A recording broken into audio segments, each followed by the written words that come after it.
has returned, and I'm really excited for some of the things that we're going to be sharing this afternoon, just going over some principles of health and to hopefully gain more and more of an understanding of what a healthy lifestyle looks like. And so we're going to have two separate talks tonight. We'll try and keep everything to under an hour. And the two topics that we're going to be focusing on tonight are the prevention reversal of type 2 diabetes, as well as weight management, both for how to lose weight and how to put on weight. And so I'm very excited for both of these topics because they are rather interrelated, and they're something that just about everyone faces. So without further ado, I'll say a quick prayer, and then we can hop right into tonight's discussion. All right, let's pray. Dear Heavenly Father, thank you once again for your mercies of bringing us here to your church safely. Thank you, Father, that we are able to gather here now to speak on something that is very near and dear to you, what the Spirit of Prophecy calls the right arm of the gospel, the health message. And Lord, I pray that as we converse on this topic, that you will just give us enlightenment on how we can not only help ourselves, but also share this information with others, that they may be able to live fulfilled and healthy lives. These things we pray in Jesus' name, amen. So by show of hands, how many people know someone who has diabetes, whether a friend or family member or yourself? Yeah. Okay, so a decent amount of people in this room at least know someone who has type 2 diabetes. Now, Mark's going to talk a little bit about diabetes and exactly what this disease is, going into some of how it actually is caused in the body, like what takes place to bring about the result of someone becoming diabetic. And then I'm going to cover some of the details regarding what it looks like to live a lifestyle where we can eat more and weigh less. How does that sound? It sounds pretty incredible to me to be able to eat more and eat more, weigh less, and live longer. So just to give a little bit of background on who we are, just in case anyone wasn't here this morning, but I think everybody was. But we're from Weimar University. Our school really focuses very heavily on natural remedies, on disease reversal through lifestyle and diet. And so we have two lifestyle centers on the campus. One that is designed more for the physical diseases, so that would be things like, type 2 diabetes, high blood pressure, cancer, autoimmune diseases, things of that nature. And New Start, does anybody know about the New Start program? Okay, great. So you all are probably familiar that it stands for an acronym. N is for nutrition, E for exercise, W for water, S for sunlight, T for temperance, A for air, R for rest. The other T is for trust in God. I think I got all of them. New Start. But yeah, so people from all over the globe, actually, but especially all over America, will come spend 11 to 18 days on the campus and will actually get help in applying these New Start principles to see changes in their life. And the other program we have is called Depression, Anxiety, and Recovery Program, and that is a program that deals more with the mental health side of things, where people can actually get rid of, as Ian likes to call them, their hurts, their habits, and their hang-ups, as well as optimizing their brain through a lot of the New Start principles as well. And so I'm going to have Mark talk about type 2 diabetes to get us started off. And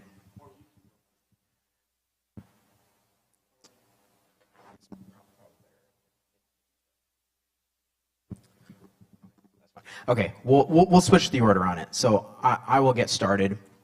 And so My topic that I'm going to go over is actually something that's pretty near and dear to my heart because it's one of the things that actually got my family started on the journey of being plant-based. So I wasn't always plant-based. I ate a lot of meat in my life, and it wasn't until, realistically, last year that I fully committed to being pretty predominantly plant-based. And in prior years, I had kind of gone maybe like a little on and off. I'd maybe go for a month or 2 months. But about 5 years ago, both of my parents, they decided that they were finally going to go plant-based. My mom was born Adventist. My dad converted a little bit after meeting my mom.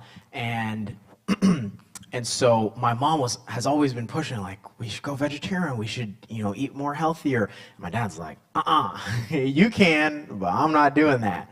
And so I had a very similar reaction like my dad in saying, no, that's not for me.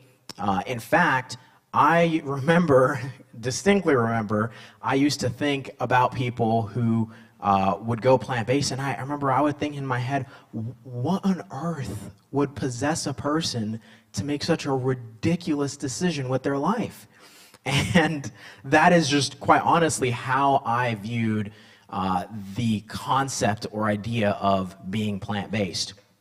And so I remember that as I got older and as my parents decided to get to a point of being plant-based, I started, looking more and more into the subject too, and my dad was always sending me research, papers, articles, and, podcasts to listen to so that I could get informed on such topics. And one day, my parents, they saw this advertisement online where this nutritionist, this person who had an online, program, advertised it saying, 6 weeks from belly fat to belly flat. And my dad really likes puns, so he saw that and he was like, okay, I'm in. If they say they can do this in 6 weeks, I will try it for the 6 weeks. And if I like the changes, then I'll go predominantly plant-based and I'll still keep the fish. Now, my dad, he says that he was starting to grow a tire around him. And so after the 6 weeks, he got rid of a lot of that tire that was floating around him. And there was another really cool thing that happened, which was my dad, he used to be a massage therapist for many years. And he actually ended up, in his right hand, he had some arthritis. And after the 6 weeks, he wasn't intending for this to happen, but the arthritis went away. And he said, okay, there's something going on here. I need to look more into this plant-based thing. And so he started doing even more research. I remember my parents, they had they like to buy food in advance, about a month in advance, and they had just bought $400 worth of meat that they had put in the refrigerator. And so they're thinking, oh, now what are we going to do with all this meat that we just bought? So they had to end up giving it away. My dad, part of him wanted to throw it away, but he's like, no, that would be just such a waste of food. So they gave it away, and ever since then, my parents have been very strict on a plant-based diet, and they have seen some amazing results, and they have been helping quite a few people with understanding how to reverse diseases, as well as how to use diet or use what we eat as a proper means of weight loss. And so I'm pretty sure has everyone in here at least tried at some point, some kind of diet, whether it is plant-based or not, for some sort of purpose? Okay, and you can just kind of shout this out. What is sometimes the hardest part, particularly when it comes to weight loss? What is the hardest part about going on a diet? Yeah, sticking with it, and I heard it over here, not eating. Because most diets revolve around restriction of calories, but that's just not really what we like to do as humans. It takes a lot of self-control to day in and day out say, I'm going to continuously restrict my calories. And so usually it's not something that people really like to do. I tried this, the whole calorie restriction thing, and it's just not really fun. So here, I can take the cord now. Thank you so much. I appreciate the AV team. Thank you guys for all your help. So, perfect.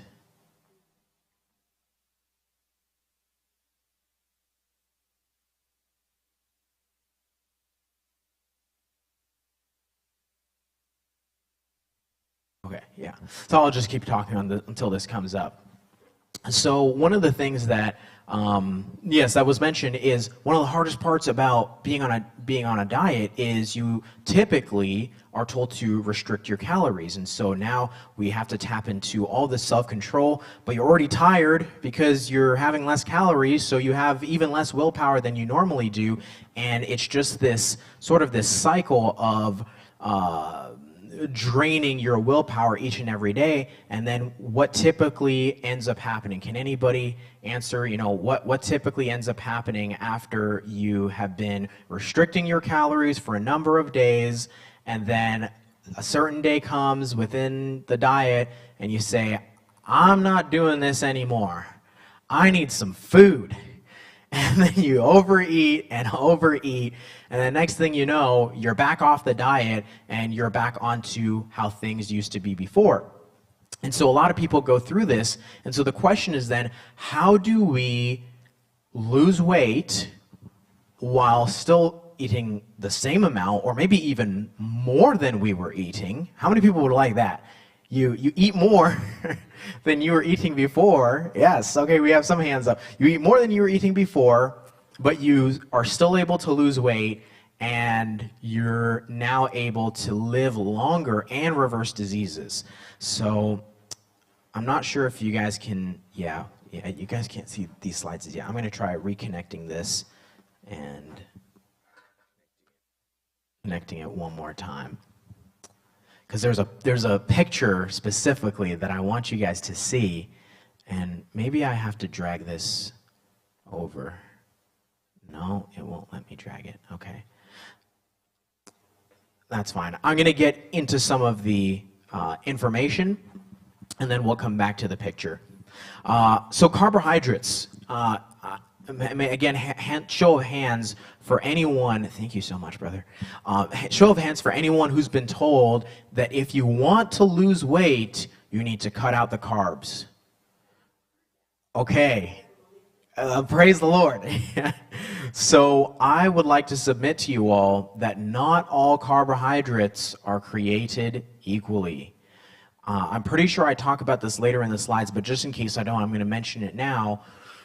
Carbohydrates, once they enter into the body, are broken down and become glucose, which is one of the main sources of energy that the body uses. And one of the major issues with diets that cut out carbohydrates out of the body is you're now restricting one of the main sources of energy for the body. Our brain is about 2% of our body weight, yet I believe it uses roughly about 25% of the glucose that comes in. Maybe someone can fact check me on that, but I believe it uses roughly about 25% of the glucose that comes in on a daily basis. So the brain is very, very picky about what it will use for its source of energy and power. And so if my brain really wants glucose and I'm going to cut it out, what's happening to my brain power, right? I'm reducing what my brain needs and wants, and it's going to have to find another way to get this brain of mine to have the energy and the capability of running. So, perfect. We're nearly there. So, what should I eat if I'm going to have foods that are carbohydrates? So, we want foods, whole foods, that are what we'll call here high carbohydrate foods. Okay, there we go. And these are some of the best sources. So foods that are high in carbohydrates are some of the best sources of vitamin C and E, carotenoids, phytochemicals, magnesium, potassium, B vitamins, trace minerals, and of course, as we just mentioned, energy. A diet that is void, meaning a diet that doesn't have much of this, or limited in these nutrients, leads to other severe dietary deficiencies. And one of the things that we're going to see, hopefully, in Mark's presentation, if he gets to this point, because I know we don't have too much time to get into everything tonight. But one of the things with type 2 diabetes is a lot of times people will be told, hey, you need to lay off of the carbohydrates because the carbohydrates are spiking your blood sugars. And if you eliminate the carbohydrates out of your diet, then your blood sugars aren't going to be spiking anymore. And this has become really popular, especially for people who go into more of like the carnivore diets or keto diets where they're having high amounts of protein and have very high amounts of fat. And I'm just going to kind of leave it there because I know Mark's going to talk about this, but a little teaser for what Mark will talk about, and we'll see why carbohydrates are actually one of the best sources that the body can use if it's in its whole form for actually battling against things like type 2 diabetes. So the picture I'd wanted to show you all is this one here. So this is a movie theater in 1995. Now, what's some things that we notice about this movie theater? And you can just shout this out. Yeah, it's thinner. There's no cup holders. There's no popcorn, no space for food. And look at how thin everybody is. They're all fitting in their seats. In fact, I don't know if you can see it, but there's I'm assuming it's a brother and a sister that are actually sitting in a seat together. Now you go into a movie theater and you've got these nice big chairs, you got the cup holders. If you go to some really fancy movie theaters, you've got people, serving staff that will literally bring you food and a whole gourmet dish to your seat. So we can see that things have really started to change over time in what we eat, how we eat, where we eat, and the amount of times that we eat throughout the day. So when it comes to carbohydrates, they are simple and easy, meaning when we're going to eat the right carbohydrates that we're looking for, they're unrefined. They're the closest to what we find in nature. So when I take a potato and I just, wash it off, throw it in a pot of boiling water, that is as close to what it was in nature as it was when I picked it out of the ground, compared to the bag of Lay's potato chips that's in the grocery store that has gone through more and more processing. So this is the difference between unrefined versus refined. So unrefined, that's what we want to stick with, and refined, we want to limit the consumption of that. And so as I mentioned, we just want to eat it as close to the way it grew in the ground. The best possible way of doing things would be to process it as minimally as possible by cooking it or peeling it. So carbohydrates, just continuing on this, the amount, we want to increase the amount of unrefined and unprocessed carbohydrates that we're having. Why? Because they're high in water, they're high in fiber, high in vitamins, and high in nutrients. And we're going to talk a lot about this in this next bullet point here. They're low in calories, and their calorie density is very low. And we're going to get into what that means, calorie density. So these would be things like fresh fruits, vegetables, our starchy vegetables, whole grains, and legumes. Now, on the flip side, though, we want to decrease the amount of refined and processed carbs because they are high in calories, their calorie density is very high, they have little or no fiber, they have little or no vitamins, and little or no nutrients. This would be like our white flour, white sugar, white rice, cakes, cookies, candy, pretzels, and donuts. Now, I'm not saying that you have to you would never have any of these things for the rest of your life, and if you do, you're a terrible person. That's not what I'm saying. But what I am saying is, if you want to see the most results the fastest, the more you eliminate these things, the faster the results come in. Does that make sense? Okay, great. So, I have a picture for everybody here. I know on the left it looks like an egg, but it's not. It's actually cornmeal. And on the right, we have corn. Now, they both represent 200 calories. So, by show of hands, who thinks that the corn on the right is more nutritious than the processed cornmeal on the left? Okay, great. Everybody's hand should be going up. Now, who also thinks that the corn on the right is actually more tasty than the cornmeal?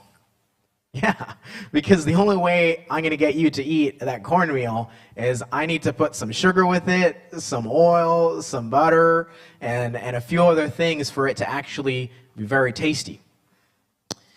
Now, this brings us into what is calorie density. So calorie density is the number of calories in a given weight of food. So if I have a pound of food, how many calories is in a pound of this type of food? And this is usually expressed as calories per pound. So certain foods have more calories packed into them pound for pound.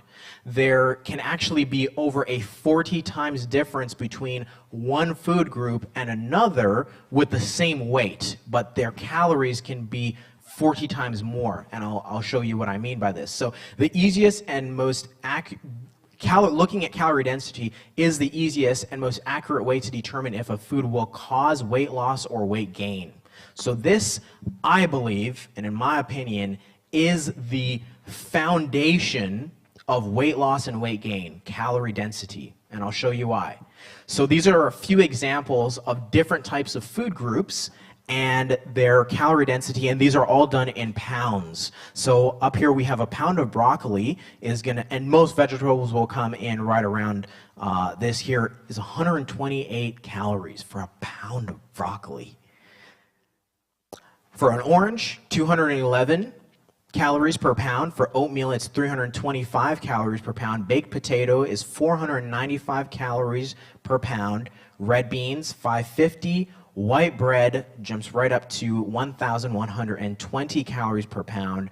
The Oreos takes us up to 2,197 calories per pound. Almonds are 2,600 calories per pound. And the big hitter, the olive oil, is, I actually don't have that slide up here, but the olive oil is 4,000 calories per pound. Now here's a question for everybody. Well, actually, I'm just going to say it like this. The first time I saw this chart, I'll just be honest, I said, well, who cares? I'm never going to eat a pound of oil. So why does it matter? Here's why it matters. Because a teaspoon of olive oil has 128 calories. So you have a teaspoon of olive oil has the same amount of calories as a pound of broccoli. So here's the long and short of it. If you want to start losing weight, you eat the things in the green. If you want to start gaining weight, well, I would advise not eating Oreos, and I would advise not eating straight olive oil. But you can put in, so for example, for myself, I actually, about 2 years ago, I weighed 100 and I think it was 125. I lost quite a bit of weight.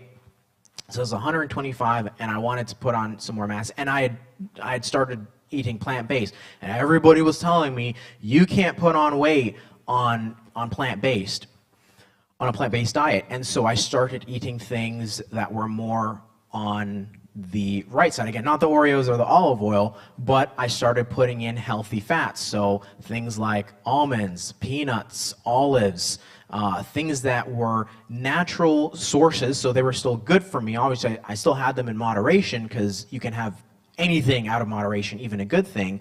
But I was able to start putting on weight. Why? Because the amount of calories that I was getting per serving size was a lot more than if I was only having broccoli. Not to say that I cut out broccoli, but I just added in these other things. And for my parents, when they were in their weight loss journey, they didn't cut out the almonds, because you still want to have nuts and seeds, because actually in the Adventist health, I'm pretty sure it's in the Adventist health study, they took a look at Adventists who were on a plant-based diet who were not eating nuts and seeds, and they took a look on Adventists who were on a plant-based eating nuts and seeds, and they found that the people who were eating healthy fats actually reduce their risk for cardiovascular disease. So this is not me saying that you should cut out all sources of fat. That is no go. Don't do that. But if you're looking to lose weight, you want to make sure that we're in the green. So the red beans, the baked potatoes, the oatmeal, the orange, the broccoli. So by show of hands, and if you get this one really quick, don't spoil it for anybody, but by show of hands, who thinks the meal on the right is more filling than the meal on the left? I know this is a hard one, but okay, obviously the meal on the right is definitely much more filling than the meal on the left, but guess what? They're both 100 calories. And I used to eat chicken nuggets, and I'll be honest, I'm not stopping at 2. I'm definitely going more than 2. This 1 1/4 cup of vegetable lentil soup, I might have another, but after that, maybe a third if I'm like really hungry. But after that, I'm probably getting close to being all right in terms of my satiation. But easily I could eat 20 chicken nuggets. Probably more. And 20 chicken nuggets, that's already 2,000 calories. Even if I have 5 bowls of vegetable lentil soup, I'm still only at 500 calories. So I'm hoping we're starting to see the difference. So here's the connection, the calorie density to satiety connection. Now, satiety is just a fancy word for how full you feel, or satiated, satisfied. It all comes from the same root word. So factors that reduce calorie density, this would be things like high water content, high fiber content, and both of those two things combine to make up what is called bulk or volume. And so the more water there is in a food, the more fiber there is in a food, the bulkier that food is, and the lower amount of calories there are in that in that food. The factors that increase satiety, guess what? They're the same. High water content, high fiber, high bulk. So the more something has lots of water in it, contains lots of fiber, and it's bulky, is the faster I'm going to feel full when eating that food. Now on the flip side, factors that are that increase calorie density, they're high in fat content, high in sugar content, and they're high in refined complex carbohydrates. So this would be things like, I go to McDonald's and I buy their French fries. It's potatoes, it's completely plant-based, but it'll kill me if I keep eating it long enough. So here we see that this is basically the same thing. It just shows that there's a connection between when calorie density goes up, satiety typically goes down. So the higher the calorie density of a food, the more it will take for me to feel full on that food. It's like a double-edged sword. But the lower the calorie density is in a food, the easier it is for me to feel full. And we can clearly see this when we take a look here, right? If I were to drink, and I don't recommend this at all, but if I were to drink a pound of olive oil, all right, I've taken in 4,000 calories. That's already more than the daily amount of calories, way more than the daily amount of calories I'm supposed to take in. But guess what? Other than the fact that I'm going to be running to the washroom quite frequently that day, or I think you guys say restroom in America, but yeah, other than the fact that I'm going to be running to the restroom all day long, I'm not going to feel very full. Maybe for half of a minute, but I'm going to want some more food that day, but I've already had 4,000 calories enter into my body. Now compare that to if I ate, well, I don't even know if I could manage eating a pound of broccoli, but if I were able to manage eating the pound of broccoli, I would feel very, very, very full, but I've only taken in 128 calories. Are we seeing the connection here? Okay, awesome, awesome. So this is a study that they did on, so dietary fat increases the energy intake across a range of typical consumption in USA. So basically what the study was looking into is when people consume things like oil or any kind of fats, whether it's like from dressings or just putting olive oil into our food, they found that people will actually end up eating more of the food than if they were to eat it without any sort of fat or oil. And so, for example, they've done studies where they've taken people and they've given them a salad. They can say, you can eat as much salad as you want. And when someone puts salad dressing on, they end up eating much more than if they didn't have any of the salad dressing on. And the salad dressing ramps up the amount of calories that are in the meal. And I'm not saying that you can never have salad dressing, but this is just to be mindful that if our goal is for weight loss, that maybe we want to reduce the amount of salad dressing we're having, or maybe not with every meal. So again, here are just some examples showing even with whole foods, you've got 6 small baked potatoes versus 1 cup of cashews. They both have 800 calories, but after the cup of cashews, I'm still hungry. After 6 baked potatoes, if I make it through all of them, I'm pretty good for the next 4 or 5 hours. Same thing here. The reason I actually wanted to bring this one up again is, I'm trying to remember, why did I bring this one up again? I think in this slide, they have I believe they both have the same amount, they both have the same amount of protein. So it's the same amount of protein that you're getting with the 2 chicken nuggets as you are with the 1/4 cup of vegetable lentil soup. I believe that's it. But no, sorry, it's the fat content. Yes, it's the fat content. So it's the same amount of fat content that you're getting, but the amount of calories is vastly different, and the amount that you're feeling full is greatly different, as we went over earlier. Now this one here, 2 low-fat fig Newtons and 1 small cantaloupe. These also both have the same amount of fat content. So people are usually told, okay, if you're going to have a dessert, make sure it's low fat. But the issue is those 2 low-fat fig Newtons are not going to fill me up, and I can have at least about 15 before I'm ready to call it quits. And 15 would put me at a lot of calories. At least, I think we're getting close to like 2,100 calories with that.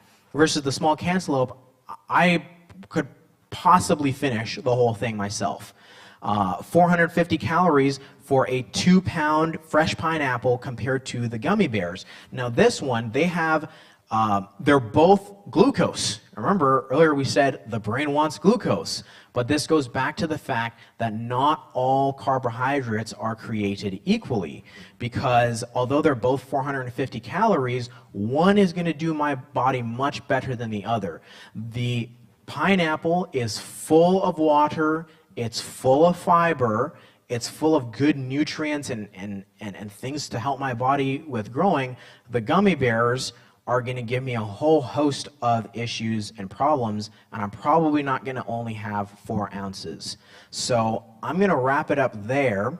I hope, and it is my intention, that we all have a clearer understanding of how it is that we can actually eat more, right? Because if we're having, a pound of broccoli, we can end up eating more than, and then again, obviously, you can cook it and whatnot, and you can make it taste good. You don't just have to have a pound of raw broccoli, but we can eat more of the foods that are lower in their calorie density, even more than we were eating before we were eating whatever we were, and we're still going to end up losing weight because the amount of calories that are in these foods are just so low, so it doesn't end up packing on the pounds. Whereas if I'm looking to gain some weight, then I can institute some of the more healthier options like the olives, like the nuts and the seeds, of course in moderation, but it can work both ways. So I'm going to hand it over to Mark to go over some information about diabetes, and then after he finishes, maybe we can do a question and answer time for anybody who does have questions, and we would love to answer, but I'll turn it over to Mark. And as he gets his slides set up, I'll just mention, as I did this morning, this is great practice for Mark, as he's a natural science student and pre-med, and so he's going to be going on eventually, God willing, to Loma Linda, where he will be studying to become a doctor. And so a lot of this is what he will be doing in consulting with patients, to helping them with not only utilize all the wonders of Western medicine, but also to implement the God-given blessings in the foods that God has created. At the very end of this, we do have a table in the very back where we have some books that go very much along with what we're talking about tonight. We have a cookbook that has quick, simple recipes and other books on food that will really tie into things of disease reversal. And so please feel free to stop by the booth. Any of the donations made for the books actually help out the students with their scholarship program. And what's great is the university will match anything that's given up to $5,000 for their tuition. So it goes a really long way. And one of the goals with Weimar in actually sending us here to your community, this is the first time in a long time that Weimar has had a canvassing program.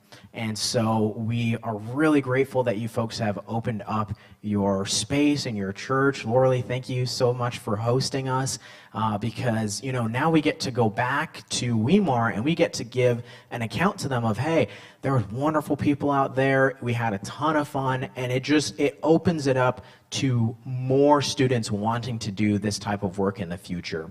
So I'm going to pass it over to Mark, and he is going to go over some things on disease reversal. He may or may not touch on diabetes, but he said he will. And then at the very end, I'll come back up, and I'm sure Mark will be happy to answer questions as well, and I'll be happy to answer any questions that people have on either part of the presentation. So without further ado, here's Mark.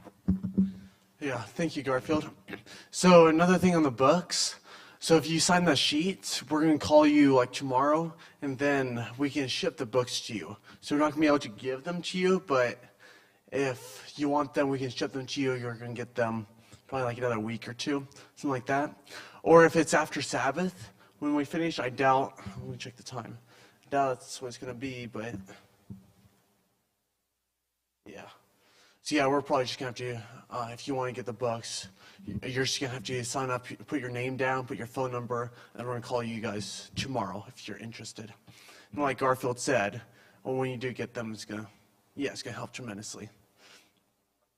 Okay, so I'm going to be talking about diabetes, and of course diabetes is a disease, and it says, disease is an effort of nature to free the system from conditions that result from a violation of the laws of health.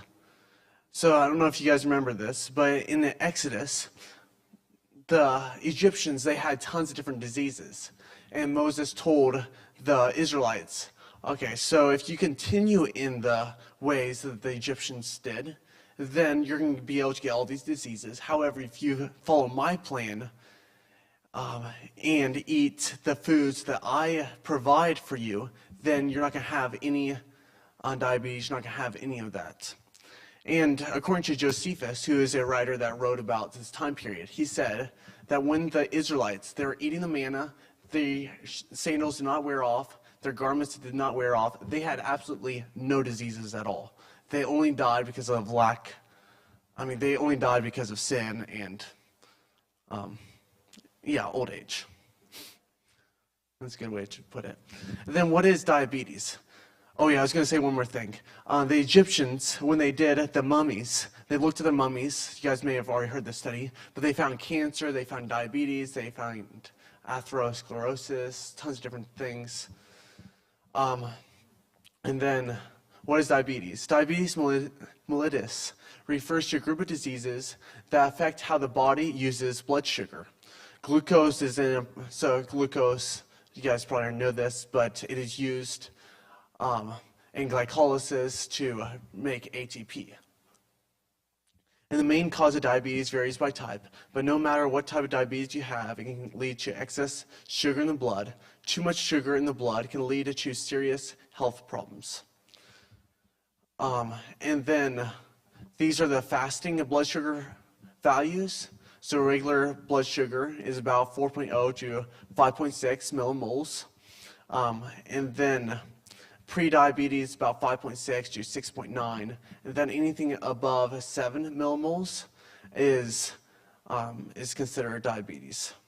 And these are the main types that we're going to be talking about today. There's going to be type 1 diabetes, which it is where your pancreas can no longer produce any more insulin. Type 2 diabetes, where your pancreas does produce insulin, but your cells cannot take it in. Type 1.5 diabetes is a diabetes, it's like an autoimmune disease where your white blood cells, they attack your pancreas, so your pancreas has a hard time of producing insulin. Then pre-diabetes is where you don't have, is where you have a low enough blood sugar that's not considered diabetes, which is 5.6, 6.9, but it's a little bit too high. It's not where you want it to be. And then gestational diabetes. This is caused by hormones in pregnant women, and this is when they're having a baby. Okay, so these are the statistics in Fiji about diabetes. Is that the estimated population in Fiji is about 932,000, and it's eventually going to hit 933,000 people. And about 30% of the population has type 2 diabetes. This is basically, if you go into the population, you look at 3 different people, one of them is going to have type 2 diabetes. And we went over there, I guess Garfield didn't, but I did, and every single person would test their blood sugar. Oh my, that's high. Blood pressure, that's high. It's just one after the other after the other. Like, most of them had high blood sugar, high blood pressure. It was unbelievable. And then the International Diabetes Federation estimates that 17.7% of adult Fijians have type 2 diabetes. The IDF also estimates that a substantial portion of those with diabetes are undiagnosed, potentially leading to serious complications and imminent death. Complications like amputation are common and costly. Over $24.4 million is spent annually responding to the disease. Okay, so contributing factors. So one of them is BMI, which is having what Garfield was talking about, being too heavy. According to The Guardian, Dr. Jones, Hawaii, a Fijian surgeon noted, our wards are always full of diabetic cases. Sometimes our surgical wards wouldn't be able to deal with the non-emergency cases because they're all diabetes surgeries to do. And then another person was saying our diet is killing us quietly. And then about 10 diabetes-related operations every single day in Fiji. At least 2 were the amputations of limbs. And we're going to get you why this causes amputations in a little bit. And The Guardian notes that Fijians will harvest the natural food around them to export, but instead eat processed, unhealthy foods, which is sold very cheaply. Typical Fijian meal would almost always include noodles, canned food, and frozen vegetables. Only have a traditional meal of fresh fish, seaweed, or shellfish, and I can't say that word, but thank you. combined with green leafy vegetables and coconut on a weekend. So this is obviously not that different in America. We may or may not have a garden, but we would prefer going out to eat, getting some sort of processed foods from the can to the pan to the man. It's a lot easier than actually making the food. Okay, so knowing the difference. Although there are many similarities between type 2 and type 1 and type 2 diabetes, the cause of treatment is obviously going to be quite different. Some people, especially adults who are newly diagnosed with type 1 diabetes, may have symptoms similar to type 2 diabetes, and this makes it complicated, and of course you're going to need investigation to figure out the difference.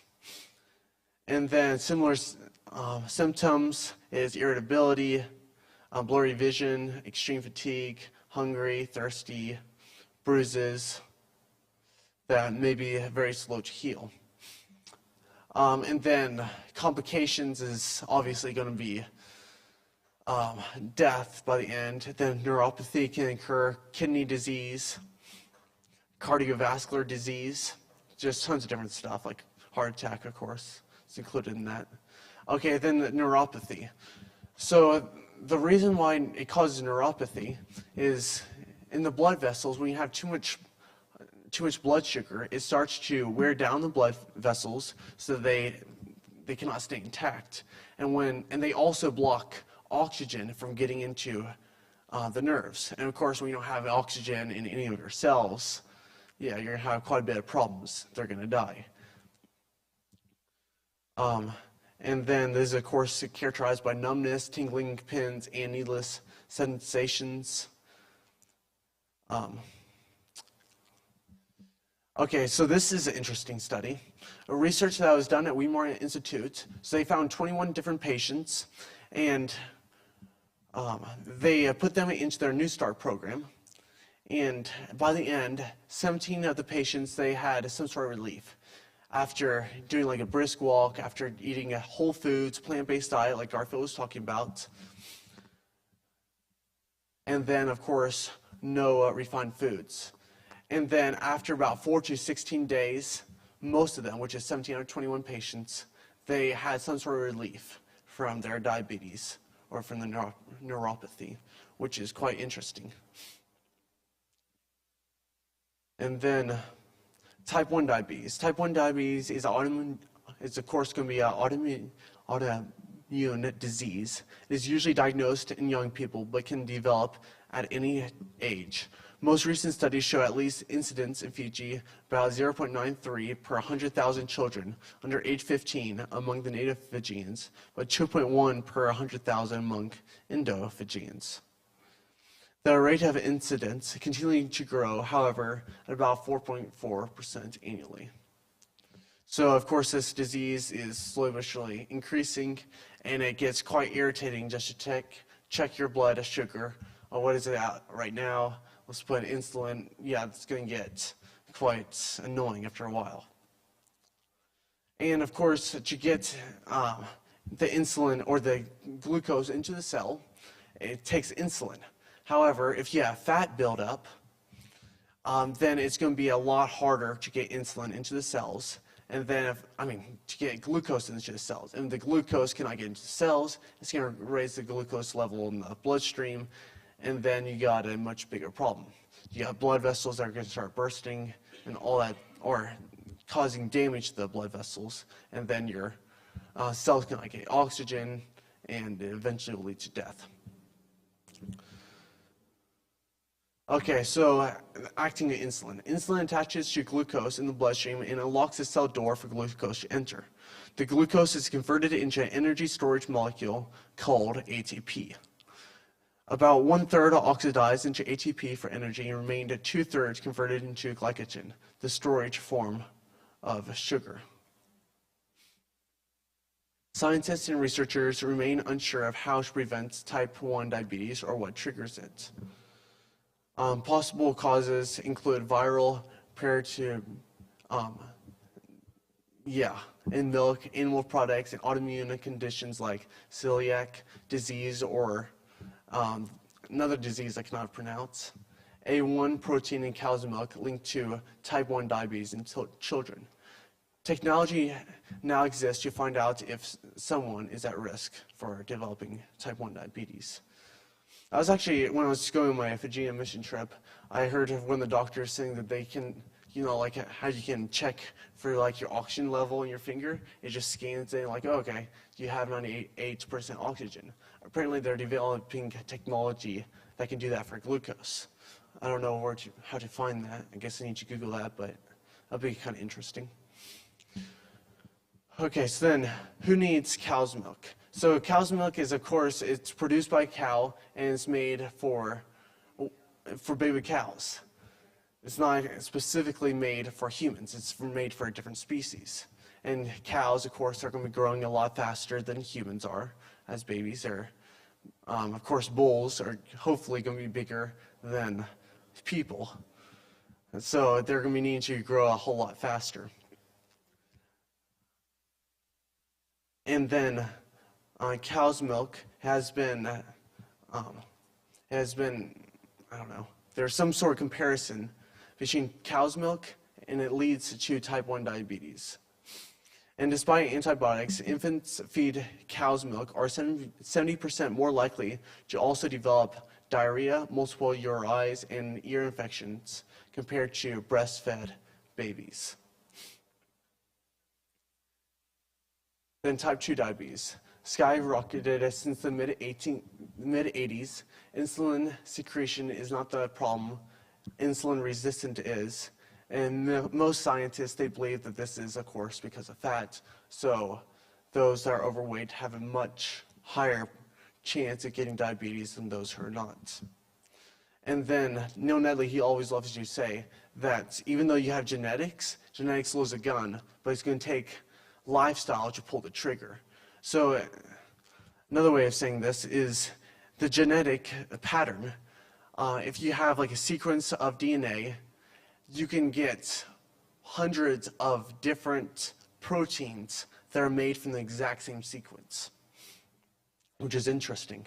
So epigenetics, which is the body's way of saying which protein and which thing do I want to turn off, which one do I want to turn on, has a much bigger implication on how likely the person can get type 2 diabetes than the DNA itself. What causes type 2 diabetes? Oh yeah, I was going to say one more thing. Apparently, so there's different molecules or proteins that are in the DNA, I'm not in the DNA, around the DNA that the cell can use. And if there's some sort of problem with the DNA,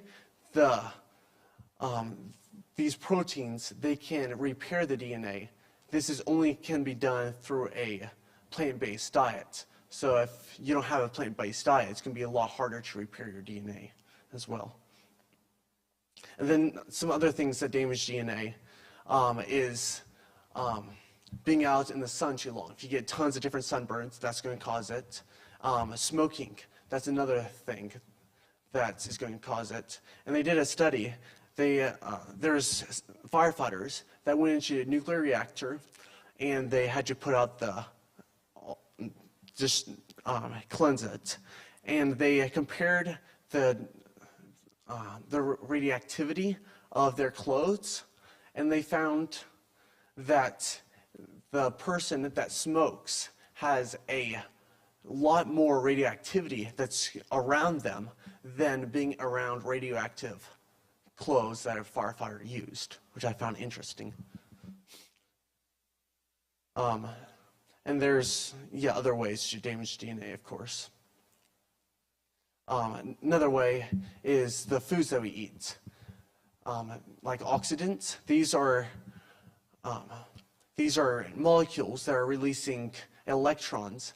Then the electrons go, they hit against the DNA, they cause massive amount of damage. And when your body, when it's using glucose, there's something called an electron transport chain. And the electrons that go through, they power the protons to go through like a ATP synthase. This is a protein that when the protons go through, it can turn and make ATP. But if a person is not using ATP, the electrons they build up and the protons they build up, then of course what are they going to do? They're going to go and circulate, and they're going to start battering your DNA, your phospholipids, and cause mass amount of damage. So this is why those who are exercising, using tons of energy, tons of ATP, they're much more likely to be healthy than those that, they're not exercising.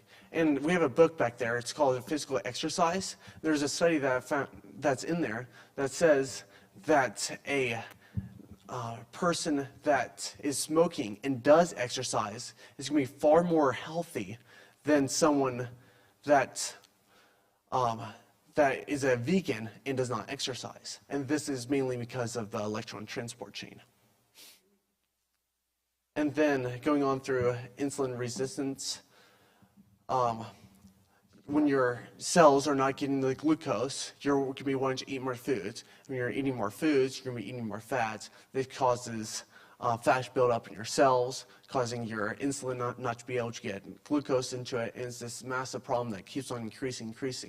And your pancreas is going to keep on increasing insulin until it just cannot anymore. And this is when it causes type 1 diabetes from type 2. Then insulin resistance from hyperinsulinemia. So then Gerald Raven, who's an MD from Stanford University, found that high blood insulin levels caused by insulin resistance affected all the cells in the body. Insulin resistance makes diabetes more prone to high cholesterol and triglycerides, hypertension, CAD, and being overweight. More than 50% of the patients with diabetes and hypertension also have insulin resistance. And it was kind of interesting to me. I was like, okay, meat is of course going to be bad for you, but what about fake meats? And I started studying this, and I found that there's so much sodium that's going to be in the fake meats that this is going to start causing your joints to not be able to move as well. Cancer is going to be tremendously increased from this. And this is why I don't really recommend people getting ingredients from like cans, like from the can, then they like to give it to the can to the pan to the man. And when you look at the can, it has the sodium levels, it is just unbelievable. The amount of sodium that you need per day is about 250 milligrams, I believe. And if you look at the can, it's basically right there. So you cannot, if you eat that one can of foods, like maybe it's beans or chicken, I don't know what it could be, the sodium level is just going to be so high that if you eat more food, like if you put salt in your food or anything else, then that's going to start causing your joints to start cramping, start going to cause cancer and tons of other problems. Symptoms. Elevated blood sugar. This is slides from Dr. Ford, who is a doctor at Weimar, and he found that blood sugar does not cause disease. Does not cause diabetes, but it's from fats.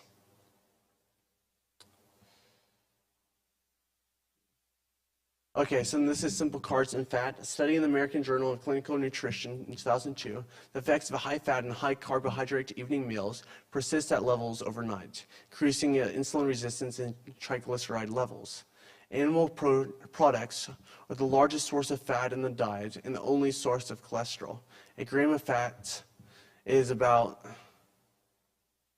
9 calories, and I think vegetables, that they're about 3, and then proteins, they're about 5 calories per gram. Then type 1.5 diabetes. This is, of course, going to be an autoimmune disease. Latent autoimmune diabetes in adults. In early 1990s, child type 1 and type 2 diabetes requires a dual treatment. Okay, then type 2 diabetes. Onset is gradually, usually starting with prediabetes. Incidence is 14%, and the majority are undiagnosed. And then I would say the same treatment that you would use for type 2 diabetes would be the same thing as prediabetes, is of course what Garfield was talking about, the whole foods, plant-based diets. I think I got too many slides. Okay, so this is blue zones. So there are several different blue zones that they found. This was done by National Geographic, and one of them is in Loma Linda, California. And they found that those that eat or that live the longest, which is over 100 years old, they were on a whole foods plant-based diet. They kept the Sabbath. They, or some sort of rest. Thank you, Garfield. And then they were also around communities of other believers. And then they also went into the nature every single Sabbath, and they were able, and he described it as forest bathing. And Ellen White says that when we're going out into the forest, there's different oils that are released from the trees that are extremely helpful to breathe in. Yeah. And then, of course, the healthiest group is going to be the Seventh-day Adventist. And then looked at other groups like Okinawa, Japan. Their birth certificate's not as good as America's, so they're starting to go down, like scientists can no longer trust them that they were actually living over 100 years old because there's no way to tell. And then Seventh-day Adventists, they follow the 8 laws of health, so they're traditionally going to be much more healthier than other groups. Now, I found a book that goes completely over this, and they compared the meat-eating Seventh-day Adventists, fish-eating Seventh-day Adventists, vegetarians, and vegans. And they found that the vegans, they had the healthiest life, they lived the longest by far. It was about like 10 years. It was a significant amount. And then in the Blue Zone study, he found that African Americans, they lived about 10 to 14 years longer if they kept the Sabbath than compared to those who did not, if their lifestyles were exactly the same except for the Sabbath, and that for Caucasians, it was about 7 years. I think for Asians, it was about 9. And then Seventh-day Adventists, those who were on the vegan diet, they maintained their healthy body mass index, they exercised regularly. They did New Start, nutrition, exercise, water, sunshine, temperance, then air rest, and trust in God. Thank you, Garfield. Problem solving. Okay, so this is another analogy that we like to use. So if you turn on your faucet and there's water coming in your whole entire house, what are you going to do? Are you going to go and get a mop, try to mop up the water, or are you going to try to turn off the faucet first? And of course, the first thing that we should do is turn off the faucet, decrease all the problems, decrease what's causing the problem, and then make sure the water is able to flow into the draining system. And then the next step is mopping the floors. And then after you mop and clean up all the water, and then you should make sure that you should do another recheck with like the doctors, or in this analogy with like a builder, to make sure that your floors are good, everything else is good. So what I'm trying to say is that these are good health tips, but always consult your physician. And then they also did another study, 2 meals versus 6 meals, and they found that the 2 meals, your body was able to create the enzymes fast enough, and they also had rest, while 6 meals, you're always using the enzymes. It's just too much stress in your stomach, and you tend to not live as long. Then activity has an incredible, sitting 6 hours or more hours a day may increase mortality rates even among those running or swimming an hour a day, every day, 7 days a week. So even though you may be out exercising, then you still need to go out. And in Fiji, the most common people, like the ones that had the highest blood pressure and the highest glucose level, were the taxi drivers and the bus drivers, because they're always sitting. So it's best, I doubt that there's many taxi drivers in here, but if you're sitting like an office job, then you should go out, walk around for a little bit, come back in, and walk around a little bit. If you're sitting for about 9 hours, especially on a plane ride, 9, 10, 11, 12, then you start walking around. Then there's like blood clots that are going to be forming in your legs because you're not moving at all. They're going to move up to your lungs, and this can cause death. And then, oh yeah, carbohydrates, 1 gram of carb is about 4 calories. And then, of course, there's good carbs like fruits, nuts, vegetables, and there's bad carbs like refined flour, potato chips, pizza. So whatever God created, that's good. Whatever man created, probably not as good. And then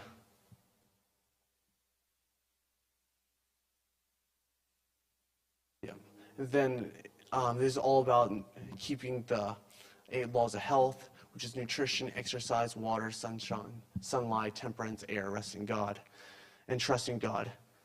And I'm going to close this with prayer, and then if you guys want to look at the books, you can, or whatever you guys want to do, then we can part our ways. Okay, let's pray. Dear Heavenly Father, I think for today, thank you for all that you've given us. Please help us to be able to follow your 8 laws of health, and please guide us in our steps and everything that we do. And thank you, Lord. In Jesus' name, amen. Just before we do end, I did want to give a little bit of a report of, some of the experiences that we've had canvassing, just during the week, I'm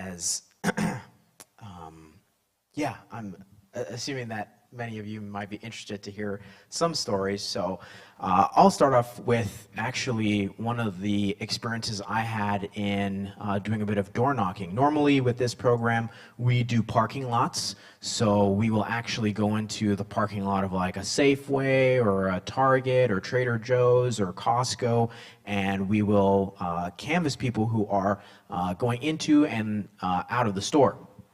And so, we'll just walk up to them and tell them, hey, we're students from Weimar University. We're doing a fundraiser for a scholarship program to help us out with tuition. These are the books we have, and explain it to people. And quite a lot of people are very receptive, which is really nice. And so I had opted in one day to head into a neighborhood that's not too far from here, I think about 10 minutes drive from here. And I've done a lot of door-to-door sales in my life. I've probably knocked well over, 20,000 doors, if that low. And so I'm very used to, having to be very precise at the door, very quick at the door, and, just getting right to the point. And I remember I was knocking this day, and man, it's like everybody in this neighborhood was just so nice. And I had like 2 or 3 individuals that I didn't even get to fully start my whole spiel, and they were just like, oh, do you want to come on in? And I'm like, wow, this is something different. And just everyone who I was, knocking on their doors, not everybody would give, of course, but people were just really friendly, just very nice. And one of the things that we've noticed about Reading compared to a lot of the other areas that we've knocked in is we have one book, they call him Jesus. It's The Desire of Ages, same content and everything, just rebranded. And there have been, Mark, you can confirm this if it's been the same for you, but yeah, there have been a lot more people in Reading who have been interested in getting that book over a lot of the other books we have. And not to say anything against the health books, because Ellen White actually mentions in Call Porter Ministry that we should put the same level of energy, attention, and effort on the health books and getting those out as we do on the books on Christ's life. But of course, it's always just really nice to see when people who are, whether they're not Christian or they are Christian and just have other beliefs, are willing to pick up a book on the life of Jesus written by Ellen White. And so, those were some of the things that I've experienced. I think as well, Probably one other really nice experience I had, I actually met an Adventist family. Their names were the Joneses. And I didn't know that they were Adventists, but they when I knocked on their door, they told me later, but they invited me into their house. And I was like, wow, so many people are just inviting me into their house. They don't even know who I am. And so I went in, they gave me some vegan tacos and had a really great discussion with them. And they ended up helping me out with getting some books.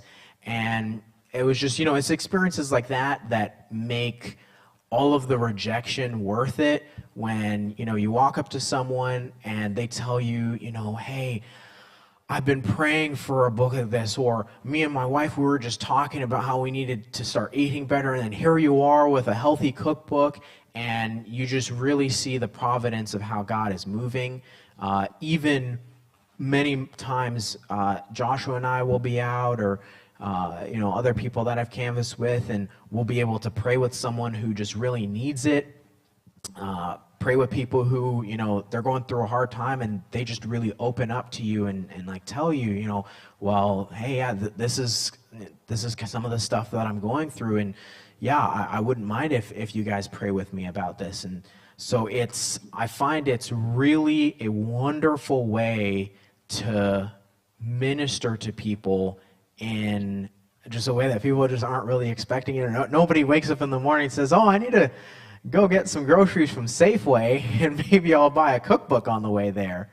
So it's very unexpected for people, but God just has a way of sending his angels to prepare the people's hearts, and that when they see us and they hear about, why we're doing this, and that we're not just, begging for money or nothing against people who sell candy to help with their tuition, but that, we're not just selling candy. It's something that is very literally life-saving, both physically and eternally.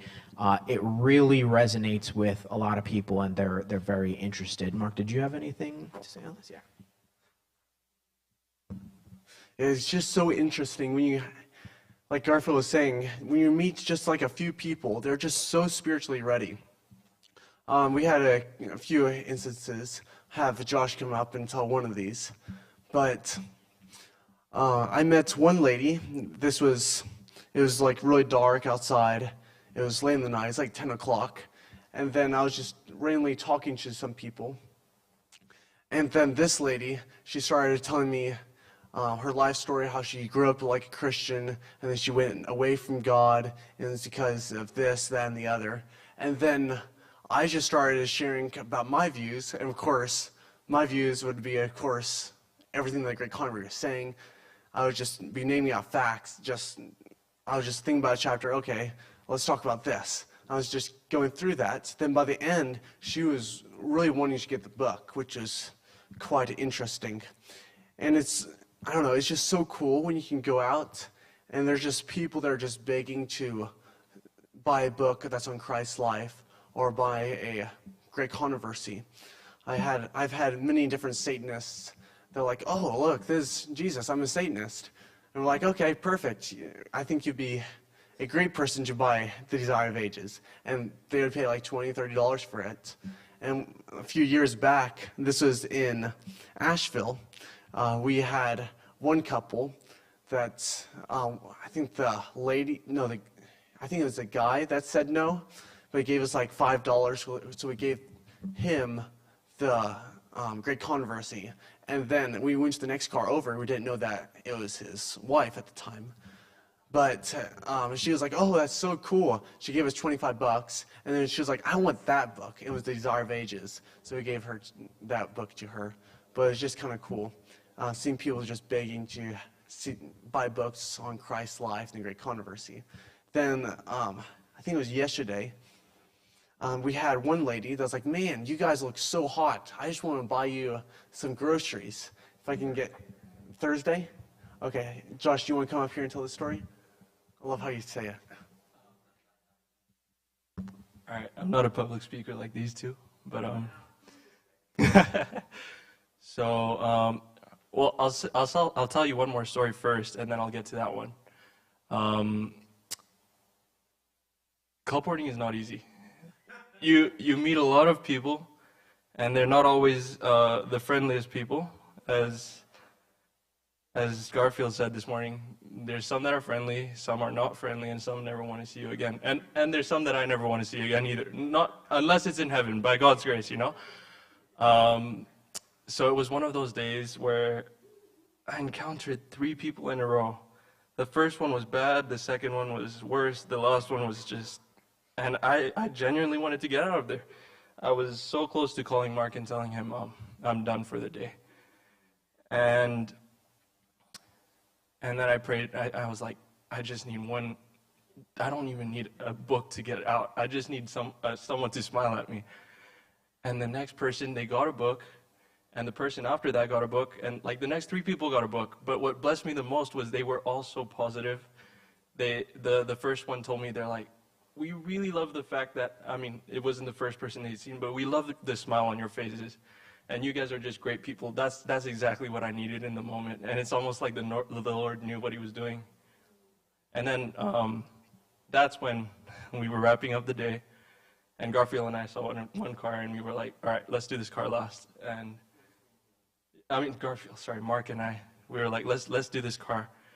And we walked up to the car, and the lady, we did our canvas.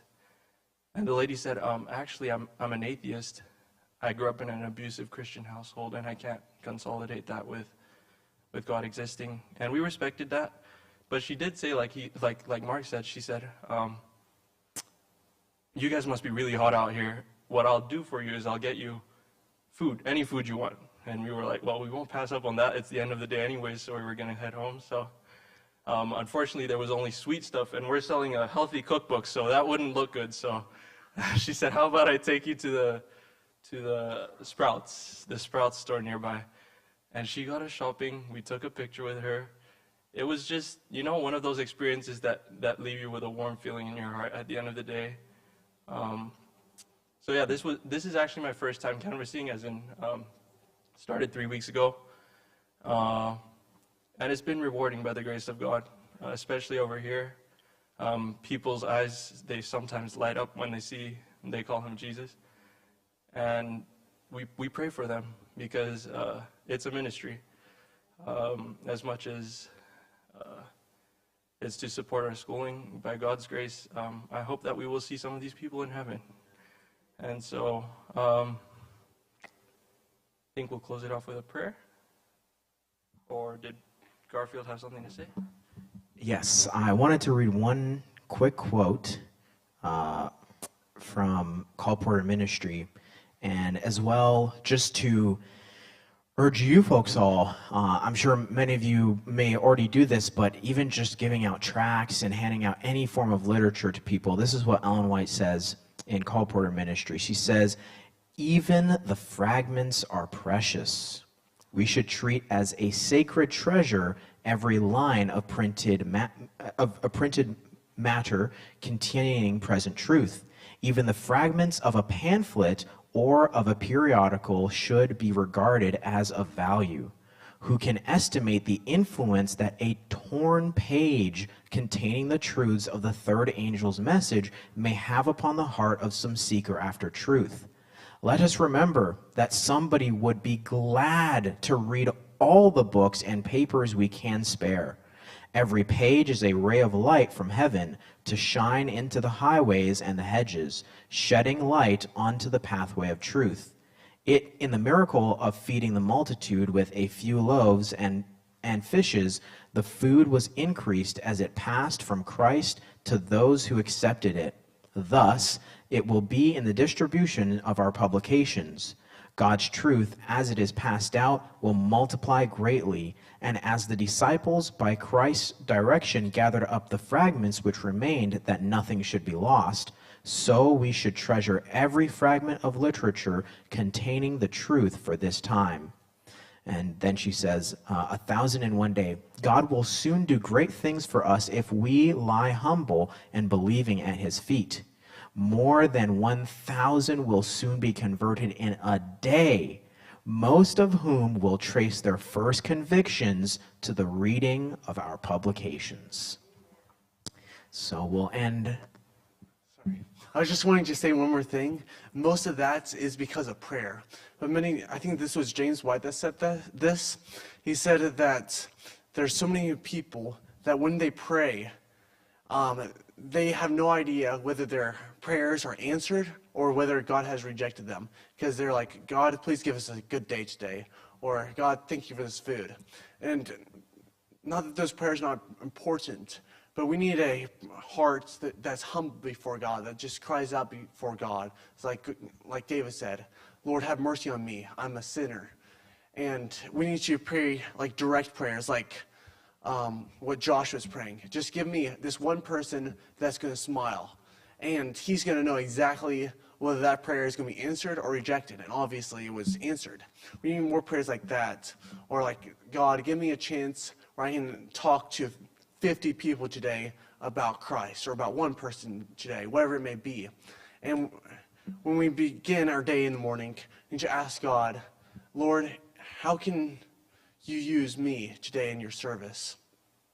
And ask him for specific things that we're going to pray according to his will and not our own. So I just encourage you guys to pray without ceasing, but in a way that gives glory to God, and in the way that God can use you in a way that you never even thought possible. So I just want to close with prayer. Okay. Dearly Father, please send your Spirit upon us. Please, we're going to go out tomorrow one more time. Please help us to be able to get 50 great controversies out, and please give us an experience, like 5 different experiences tomorrow that are going to be life-changing for us, 5 more, and your will be done and not ours. And please use us in your service, and as well as all these other people, and please be with their ministries as well. And thank you, Lord. In Jesus' name, amen.